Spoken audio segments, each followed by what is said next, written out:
also on the website. I will mention some parts. Maria is Fellow of the Australian Academy of Sciences. She's a director of the IRC Industrial Transformation Training Center in Energy Storage Technologies. She's also a visiting professor fellow at University of the Basque Country, so she has quite some links in Europe. She's the associate director in the IRC Center of Excellence in Electromaterial Sciences and deputy director of the Institute of Frontier Materials, EFM, at Deakin University in Australia, where she leads actually the two topics, and that is a clear link in her CV that you can recognize. It's all about energy storage and corrosion, and for most of you know that there is a very strong link between how batteries function and how corrosion function.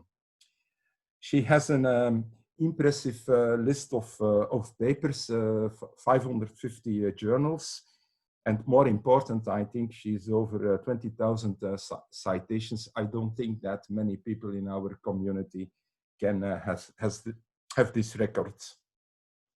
She's also the editor, currently senior editor of an important journal, which is Journal of Physical Chemistry Letters. So today, the work will be focusing on inhibitors because I think it is a very important topic in our community. I think a lot of you work on inhibitor behavior. And I think it is also clear that Maria is an excellent host when you are down under. It was my last trip, in fact, in Australia. And I can recommend you to do a visit down under. And I met, in fact, Maria, maybe she forgot that, but I met Maria the first time playing volleyball at the Gordon conference, and then you can see that she's very competitive. I regret not to meet you or to introduce you in Brussels and its surroundings, but I give you the floor for this good talk. Thank you. Thank you very much, Herman. Let me share my screen. Thank you for that very, very impressive introduction. Sharing screen. Let's see how we go with this. All this new technology. Okay. There we go. And laser pointer. Okay, so thank you very much for the introduction and the invitation to present, first of all, in Brussels, which of course we no longer are having a meeting in Brussels, we're having it virtually, but it's my pleasure to be able to talk to you about some of the work we've been doing in Australia. So for us, it's actually good afternoon, where it's 5 p.m. here in Australia, after 5 p.m. And we're in Melbourne, where we're currently in lockdown, and there's a curfew from 8 p.m. to 5 a.m. So I've got to get home from the university on time.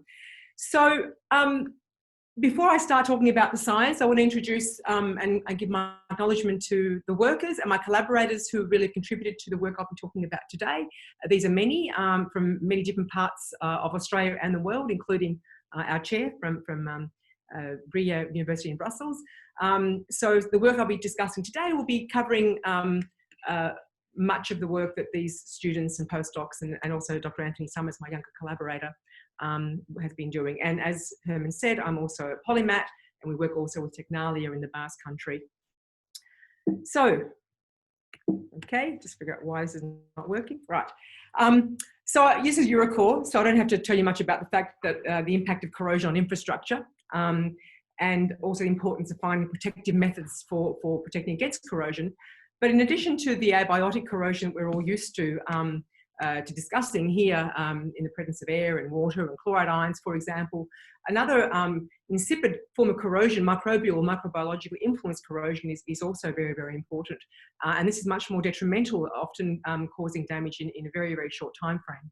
So in all the different types of corrosion processes that we are aware of, chemical treatment or chemical inhibition is commonly used or can be used to give extra life to structures, extra life to components, whether it be in coatings, in dosing in water systems, in oil and gas, in any of those areas. Chemical protection is important, and it has been for many, many decades. Of course, the initial technologies that we're all probably used to, which were present for decades, were based on chromate technologies, and that has been banned in many, many cases. Only very, very few cases I'm aware of that maybe chromates are still allowed, but really they're very, very efficient. They're also very, very toxic, very carcinogenic, as was made famous by the movie back in the 80s, for those of you who can remember that far back, by Aaron Brockovich, where chromates were used in water treatment. So chromates have to be replaced. In the microbiology world, the antimicrobial world, biocides are also used to treat antimicrobial, antifouling chemicals. Commonly, biocides are common. Again, traditionally, tin-based compounds were used, particularly in coatings, but these are also very toxic and have been banned. Now there are other compounds like copper-based, zinc-based, and other organic compounds, which are not as effective, and mixtures can be effective, but again, you've got some toxicity issues. So there's still a need for us to understand chemical inhibition, the processes, and develop new inhibitors for future applications. That's what I'll be talking about today. So I'm going to touch on a number of different areas that we've been working on the last few years at Deakin, touching back a little bit back to some old work, but very short time on rare earth metal inhibitors. So these topics I'm going to cover, and there'll be other talks during this week from my group where they'll be giving more detail on some of these topics as well. The first one based around the chemistry of rare earth metal inhibitors. There's a book that my colleague Bruce Hinton and I published or edited a few years ago now, which gives a lot of details about the chemistry of rare earths as well as their inhibition properties from a number of people around the world. I'll touch on some of that and some of the newer work that we've got there. Then I want to move into how useful are these inhibitors when it comes to putting them into coatings. Do they work when they're put into a coating? So we'll touch on some of that. And then we'll look at a project which Anthony Summers will talk in more detail about on Friday, around looking at developing a multifunctional inhibitor for protection against high-strength steel, such as HY80, in seawater. And then from that, we move into some new systems we've been looking at, which are based around organic inhibitors. But there's been a flow from the REM inhibitors through to the more recent work, as you'll see, based around some of the organic chemistry that we've been looking at from the beginning. Okay, the rare earth metals, they're not really rare. They're the ones found in this series here on the periodic table. The lanthanides, the actinides here, and scandium and yttrium also are considered to be in the rare earth elements section because they behave like the rare earths with their chemistry. They're considered environmentally benign and are used in various other applications, like in magnets, for example, in our wind turbines, in fact, and our electric motors for our EVs. But in terms of inhibitors, they've been looked at really since the early 80s, when my colleague Bruce Hinton and others in the Defence Department showed that rare earth salts could very effectively protect particularly steel, but also aluminium against corrosion. And there was a whole lot of work being done at the time at CSIRO, and I think even Herman and others colleagues in Delft, looking at rare earth conversion coatings and rare earths in coatings, etc. And we've been doing that work, developing new inhibitors which have a rare earth and organic component, which allows us to tune the solubility, but also to provide some synergy in the corrosion inhibition. So I'll talk a bit more about that in a moment. Application-wise, in fact, the current primer that's was looked at for one of the in the Air Force in the US for the some of the aircraft there, was based on DEFT's primer, which was really a mixture of rare earth oxides and some organic compounds. And that's, if you look at the patent, you can find out a bit more about what's in that. But so rare earths are applicable in real life. Our very early work, and again, one of our students, Mehdi, will talk about some of this work on Wednesday morning at 10. But our very early work looked at combining, the idea being you can take a rare earth metal and you complex it with an organic ligand, which is known in itself to be an inhibitor. And you could use that as a delivery mechanism to the metal surface to try and form a protective film. And so we did that with a number of different carboxylate and also some phosphate families many years back now. And this bar graph just shows you that the inhibition ratio, if you like, for the rare earth compounds with, say, this hydroxycinnamate, which is this organic here, was even more effective than some of the chromates under the same conditions. And so this was one of our champion compounds for a very long time. And in fact, as I'll show you today, it still is one of our champion compounds. I'll talk a bit more about that now. But for more work on these systems, you can go to some of the older literature as well that are listed here, like in the Australian Journal of Chemistry, there's a review, some of the work from Frederick Blinn in the early 2000s. So more recently then, with collaboration with our colleagues at Monash University, Glenn Deacon and his group, who are organometallic rare earth chemists, they like to put different organic compounds with their rare earth metal, and having an application like corrosion inhibition is an added bonus. So they were looking at these new carboxylates, a bit different to the cinemates we were looking at, which also happen to be an inhibitor in its own right that's cyber specialty chemical cells. So coupling this, what we call MPB, with a variety of different rare earths, and I'm showing you today lanthanum and yttrium. Our student Mark Peng started looking at these systems in solution initially, and this is an example of his polarization data, where we have a mild steel in a dilute sodium chloride solution. Here's the control, and we can see as we add different inhibitors at the same concentration of 0.25 millimolar, that we see quite a distinct difference between these different inhibitors. So, for example, the lanthanum MBP and yttrium MBP, same anion, or the organic component is the same, different cation, very different behaviour, with the yttrium giving much more anodic shifts, much more lower corrosion current, although this noise here suggests that you are getting pitting. Whereas lanthanum and the MBP with different organic gives you, again, very different behaviour. The cinnamate gives you better performance for the same concentration.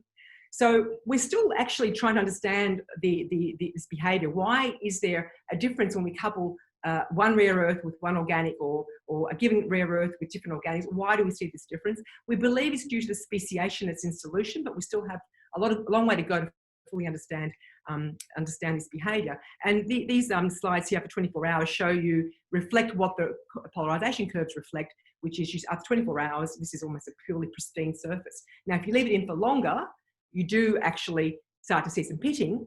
And this is an example of the sample, yttrium MBP exposed sample, where one or two pits were seen on the surface, and we started doing a bit more detailed analysis of that surface, and we found that with SCM and EDXXS, that on the surface everywhere we could see yttrium.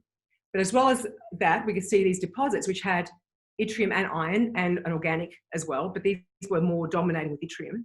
And then this cap here, under the cap, when you remove the cap, you found that there was no yttrium. That was the pit, which was corroding basically. But what we know from this is that we're forming the yttrium MBP is forming a surface film that seems to protect overall surface, and when there might be some pitting, it forms a different deposit in that site.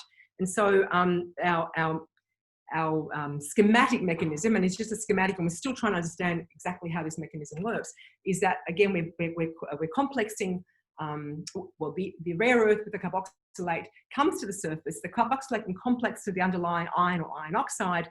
As it binds to the iron oxide, because of the species in solution tend to be polymeric in this particular REM compounds, that as you start to get some corrosion occurring, the local pH changes. The speciation is very pH dependent. The pH changing can cause hydrolysis, which can then form rare earth oxide or hydroxides, which then deposit on top of what would have been a corrosion site. So you've got an overall deposition of this rare earth compound on top of your oxide, of your metal or the metal oxide, and then when pitting might occur, the inhibitor acts to suppress that pitting longer term. And that's our current thinking, and we're still obviously working on trying to better understand this mechanism. So what about if we put them into coatings? Do they work? I mean, everything we've done to date has been really in solutions. Do they work if we put these into coatings? Now, I had a video here which didn't work, so I've taken the video away, but what I've done is just shown you some very early work that Rainier did in his PhD many years ago, which showed that when you put a rare earth lanthanum 4-hydroxycinnamate, our best REM inhibitor, into a polyurethane coating and did some filiform testing, that sure enough, the coating with the inhibitor suppressed the filiform compared to a coating without the inhibitor. That was very, very preliminary evidence that possibly these inhibitors were active in a coating. But then we've gone to try and start to do this in more detail, and then Mark Peng again, who, after having done all this solution testing, began to put these inhibitors into epoxy coating, Epicoat 828, cured with amines, and he mixed various concentrations of various inhibitors into these coatings. And one of the things he did was to see, well, how much leaches out of the coating under different conditions. So he made some freestanding films, and then we put these into solution, different pHs. We take out aliquots and using ICP, analyze for the yttrium and the lanthanum. And what we see starting on the right-hand side first is that this is for the lanthanum hydroxycinnamate. The black and the red curves represent pH 1 and pH 3. So a lot of release at those low pHs. Okay. Now remembering, localized corrosion will change the pH. So, oops, what happened then? A lot of release, as I said, at those low pHs. Up to 20% of the 28% compound is released after 20 days, 0.2 fraction here. We blow up these pink curve down here, pink and purple here, to the left-hand side. We now see that indeed at pH 5 and 8, we are seeing some release, less release, but there is release, the order of micrograms over 20 days. And also we're seeing that the lanthanum is more soluble than the yttrium, so there's more release of the lanthanum than the yttrium. So whilst the yttrium works really, really well in solution, the question still then remains, will it work so well when we're actually in a coating and the release rates are maybe not as significant? So there's tuning the solubility is important in terms of coatings. Very, very quickly, we can see the same film when we looked at it after 20 days. You can see on the edges of the film, top and bottom here, that there's changes here which are affecting the inhibitor leaching out of the film, and so what you're left behind are these holes. And if you look at the EDS, you can see this is filled with basically aqueous chloride solution effectively here. I won't spend too much time else on this, just to say also that this is mixed in by hand, so we haven't optimized the coatings in any way. This graph here then is a long-term testing that Mark did of his coatings on mild steel immersed in molten sodium chloride solution over nearly a year. We started off doing it at low concentrations and nothing happened for a year or for half a year, and then increase it to 1 molar, and we begin to see some changes in the coating. Control, 20% lanthanum, 20% yttrium. And what we see in the control is that certainly there is and I'll just show you one subset of the data, that you see a decrease in the impedance here as a function of time over 219 days, significant decrease in the control. You see a decrease also in the lanthanum, but not as much. And also, I haven't shown this here, but also this is not monotonic. So you get a decrease to a certain point after about 100 days, and then there is an increase again. And we think this is to do maybe with release of the inhibitor. And the yttrium, similarly, you see not much change in the impedance over nearly a year at 1 molar sodium chloride.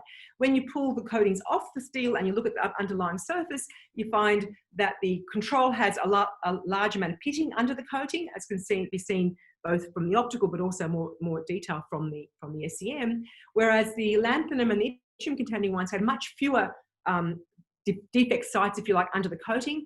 And what were defect sites were very different to the control. They weren't obvious pitting.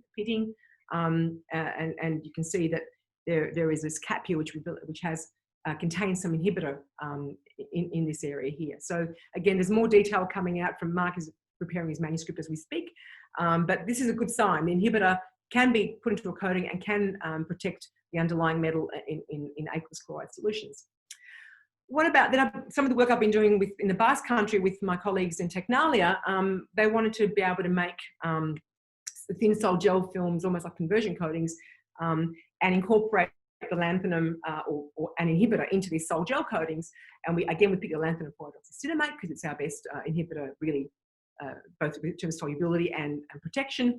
And we tried a very simple system just with the silicon, and we also tried a more optimized sol gel with silicon and titanium, as shown here. And Anna will be talking about this work in more detail tomorrow at 10 o'clock European time, if you want to find out more about her sol gel coatings.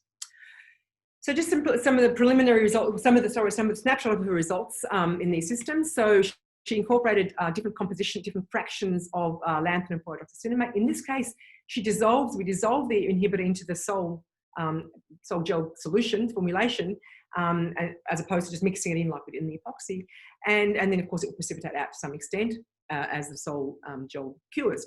So here we see just silicon, on this side we see silicon titanium. The controls are the top ones, and you can see, and then the black curves here are the bare steel, EIS spectra of the bare steel. And again, you can see with time here, 48 hours, a dramatic decrease in the impedance for the control. Much less of a decrease when the 5% inhibitor is incorporated. Still a decrease, but less of a decrease. After the tests were finished, we looked at the surfaces and we see corrosion on the control, no significant corrosion on the silicon. Similarly with the silicon titanium, again, a much better coating to begin with without inhibitor, but nevertheless, after 98 hours in this case, we see a decrease of the impedance, a decrease here also the phase angle. With 5 and 10% inhibitor, we see a much more stable impedance and phase angle over a period of 96 hours in this case. And again, the images post-testing, you can see no significant evidence of corrosion, whereas pitting is much more evident in sol gel without the inhibitor. So again, there is an effective inhibitor. The question that Anna asked herself, and we asked ourselves for many, many months is this active inhibition, or is it just the fact we're changing the sol gel chemistry and the coating chemistry? And so a lot of work went into characterizing the coating itself to make sure that there were no significant changes. And there are changes, I should say. However, just recently, before Anna was in Australia, before we got locked down yet again, and just before she left, she made some defects. Before she left to go back to Spain, she made some defects in her sol gel coatings like this, using a 1mm drill bit, and for some reason we get an annulus rather than a circle, but anyway. Here we have, and then she immersed those in sodium chloride solution for 48 hours in this particular case. This is the coating with a defect with no inhibitor. This is for silicon with 5%, and then silicon titanium, no inhibitor, and then with 5 and then with 10% with the silicon titanium. Again, this suggests to us there is active release and active inhibition of this lanthanum coming out of the coating and protecting this steel. And we're just waiting now to get some time on the XPS to really see what is on the surface in this case. And in this case, we're yet to do that analysis. So, zooming through this, the third topic I want to talk about then is when we're trying to develop, work with DSTG, the Defence Department, to develop a corrosion inhibitor that would attack both MIC and abiotic corrosion. I guess just reiterating for you again how important microbial influence corrosion can be. It can attack and destroy infrastructure very, very quickly. Our Queensland desalination plant was shut down within 6 months of opening thanks to MIC. So being able to control this is really, really important. Being able to stop the bacteria either forming biofilms, or if they do, being able to somehow stop the corrosion is very, very important. Very, very early work before this DSTG project. I guess it was some colleagues in chemistry, Doug McFarlane, they were doing these ionic liquids and organic salts, which were dual actives. They had one component, the cation, which had one active property, and then the anion that had another active property. So we thought, can we combine this in corrosion? Can we make something which is antimicrobial and something which maybe is a corrosion inhibitor? And so we did a whole host of different chemicals. This is an example of one. Citramonium cation, which I'll talk much more about in the remainder of my talk, is an antimicrobial. And then we did a bunch of carboxylates, and for some reason, which now escapes me, we landed on nalodixate, this particular compound. And this was proved to be a very good antimicrobial. The kill curve that you see here showed that for very low concentrations, you could kill a number of different bacteria, families of bacteria. And then Marianne, who was in my postdoc in the group, just made a bunch of specimens which she coated with a polyurethane and had with and without the organic salt in there.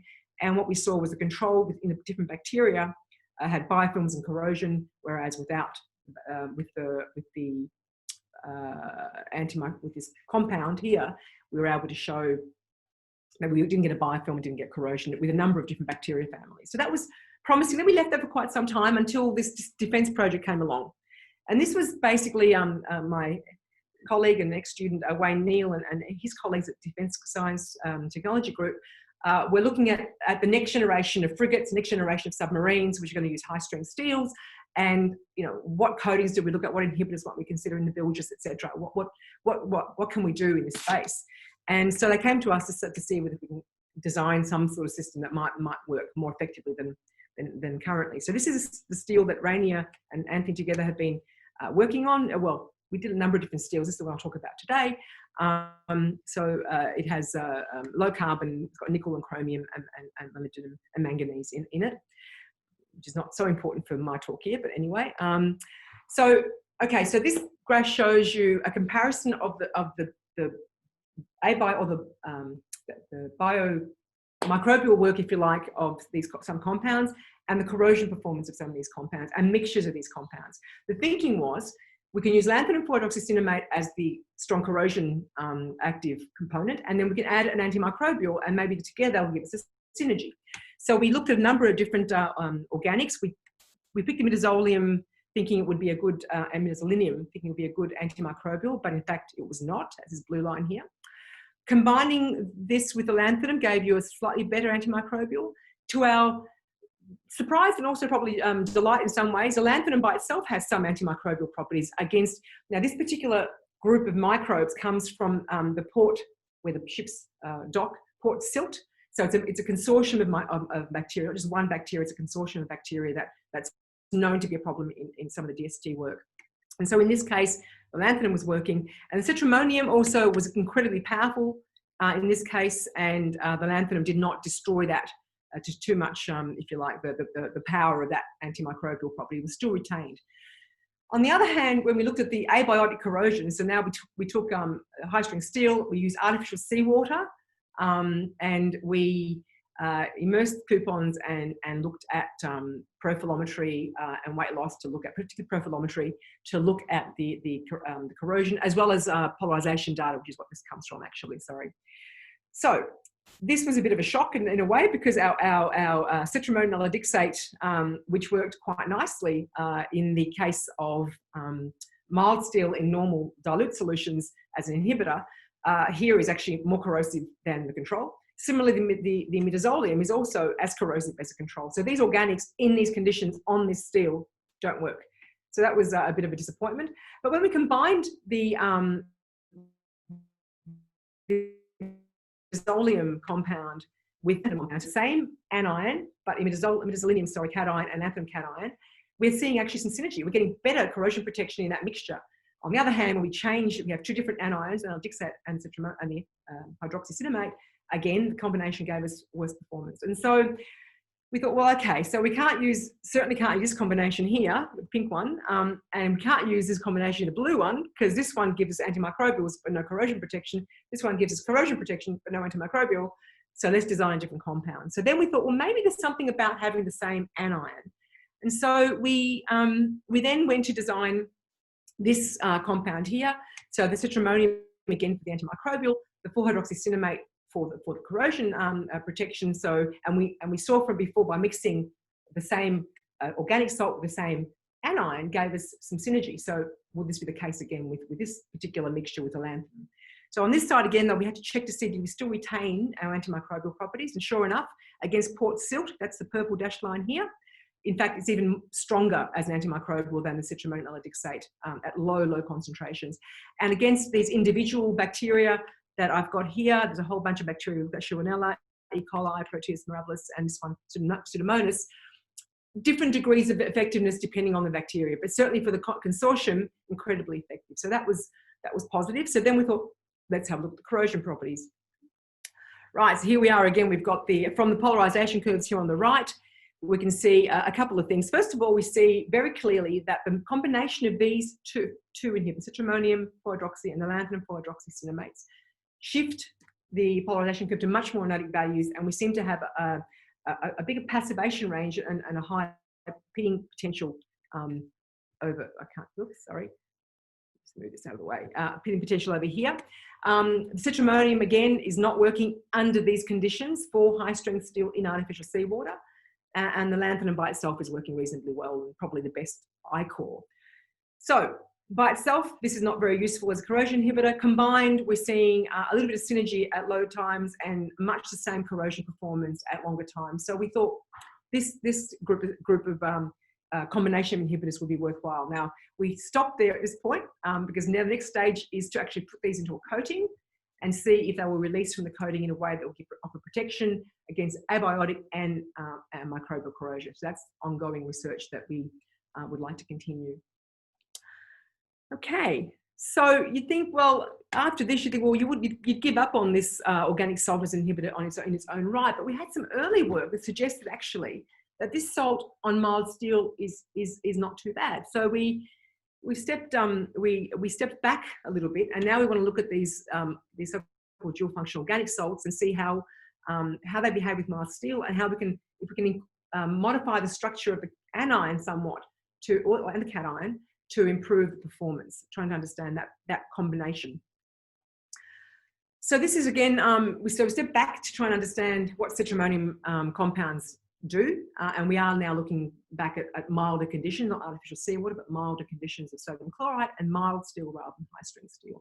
Again, this is work that Jonathan will be talking about tomorrow morning at 10. This is a combination of Jonathan and Marty's work in the group. So citramonium 4-deoxycinnamate, citramonium itself is actually quite a strong, powerful surfactant, as well as being a strong antimicrobial. And depending on what you couple it with, the nature of the micelles, nature of the speciation that you see in the solution can be quite different. And what's more, depending on the salt concentration that you have and the pH that you have in solution, the structure of the speciation, the micellar formation in solution can be quite different. And some of the early work that Jonathan has done has shown that just by going from taking citramonium 4-deoxycinnamate, this one here, you get this micellar structure, these spherical-like micelles in solution. Then you add salt and they form these more worm-like elongated structures. These will have implications for how they might interact with the underlying surface, right? Now, again, this is a schematic. We don't really understand yet how this comes to the surface, what sort of film it's forming, and I'll show you some data that shows it does form a film, but we don't understand yet the mechanism of that, and that's something that we're trying to work towards with these two students' PhDs. Marty's also looking at what happens when you change the hydroxide to an ethoxide or butoxide and even a hexyl group. What happens as you get more hydrophobic? What happens when you change these groups? Does the inhibition change? What are the effects in terms of both the structure, speciation, and inhibition properties? So let's start with the citramonium 4-deoxycinnamate first, this favourite anion of ours. And this is some work that we polarization data and EIS data as we change the concentration of the inhibitor from, here's the control, in this case, through to 2.5 molar, 2.5 millimolar, 5 millimolar, and 10 millimolar of the inhibitor. And you can see the polarization curves show you a dramatic shift, very anotic inhibition, obviously, anotic inhibitor. And you do see that you're pushing the pitting potential out to higher values as you add more concentration. But this noise here tells you also that you're getting probably metastable pitting on this surface, and the inhibitor is acting to stifle that with time.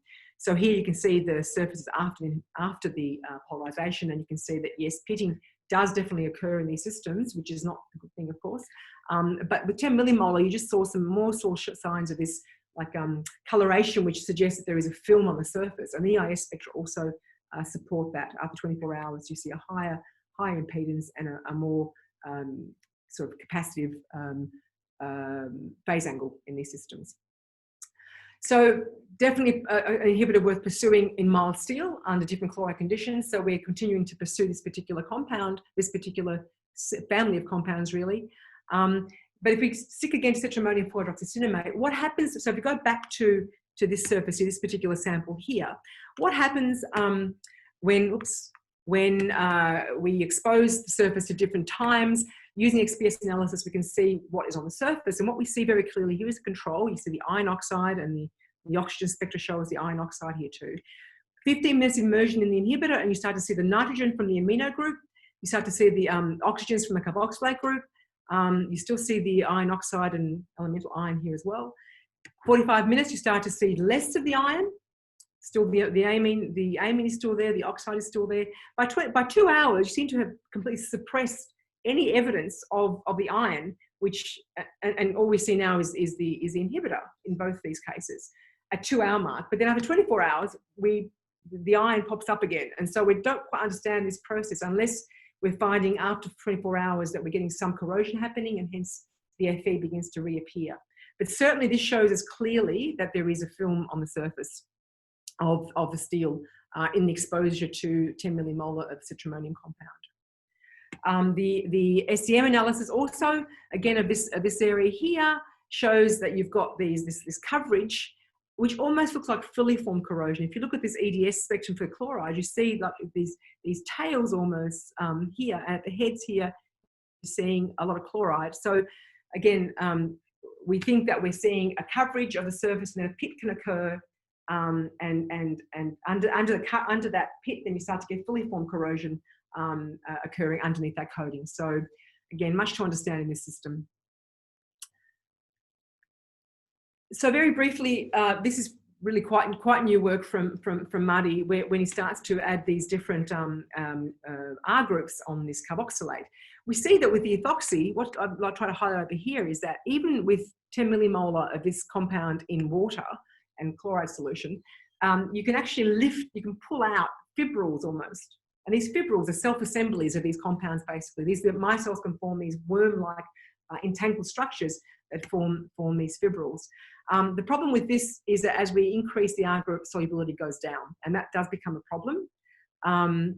And so what we have to do now is add a little bit of ethanol to try and do the corrosion testing to be able to test it at a given same concentration.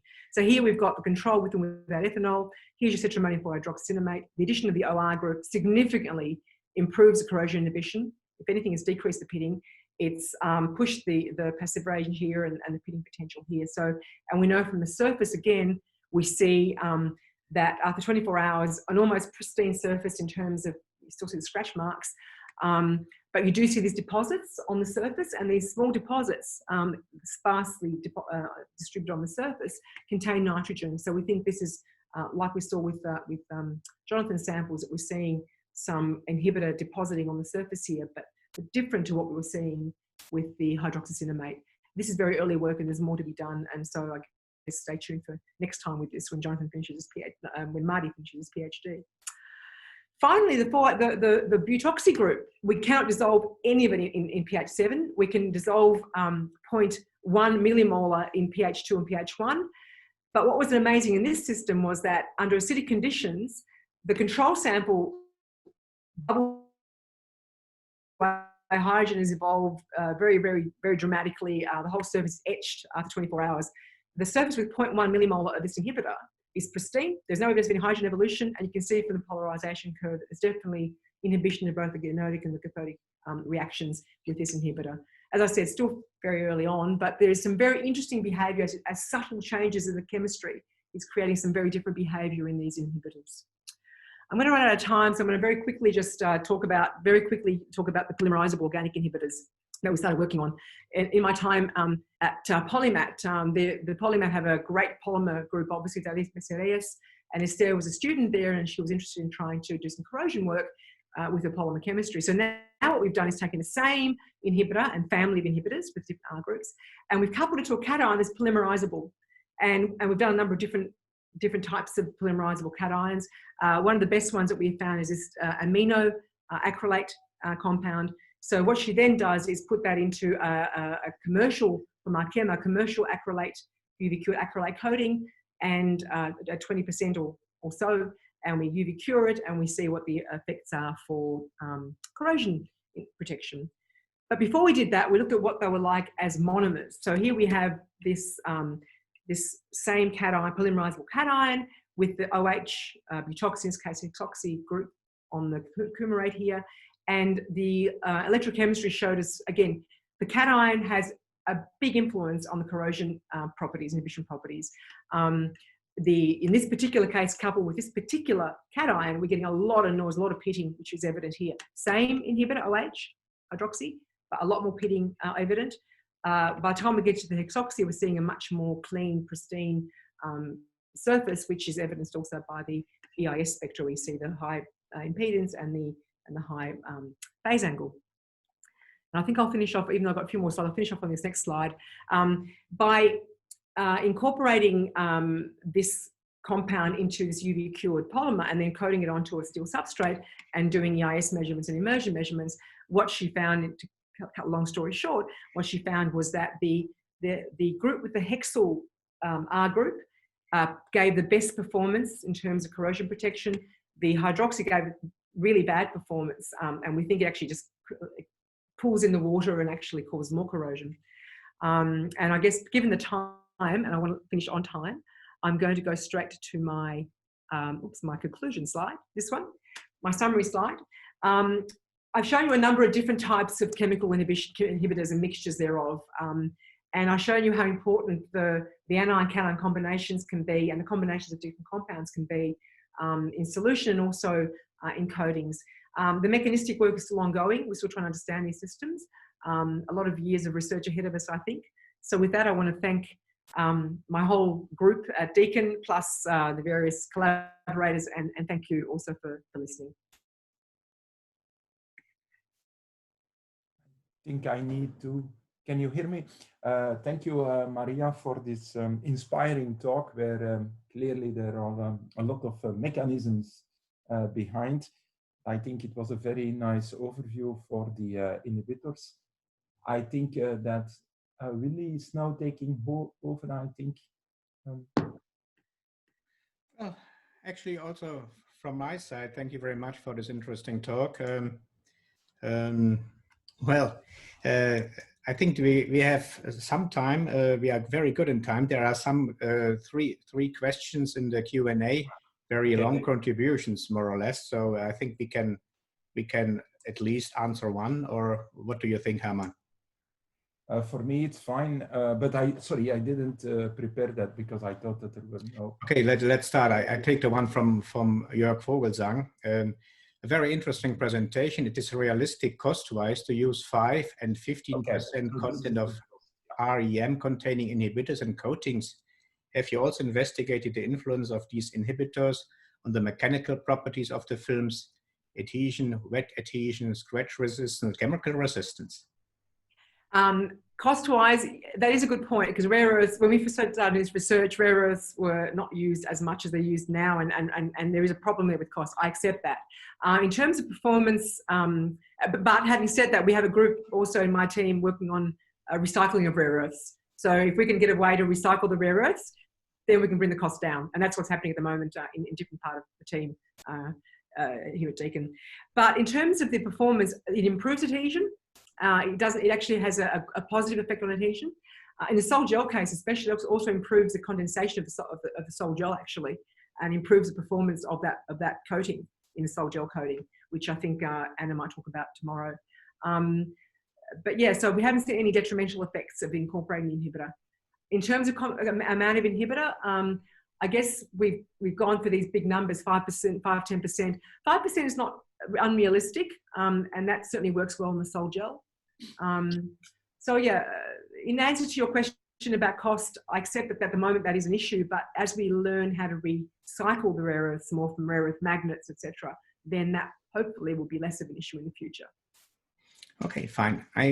Looking at the time, I would suggest there are 2 more questions that we send them to you, and you can answer them by email or in the chat at the lobby. That would be fine.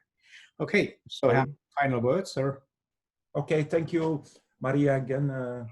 And it's a pity that, but I think it worked very well, the online talk. So thank you very much for being with us. And I think we all return now to the regular sessions. Thank you very much. Okay, thank you very much. So see you in the sessions. See you in sessions. Bye-bye.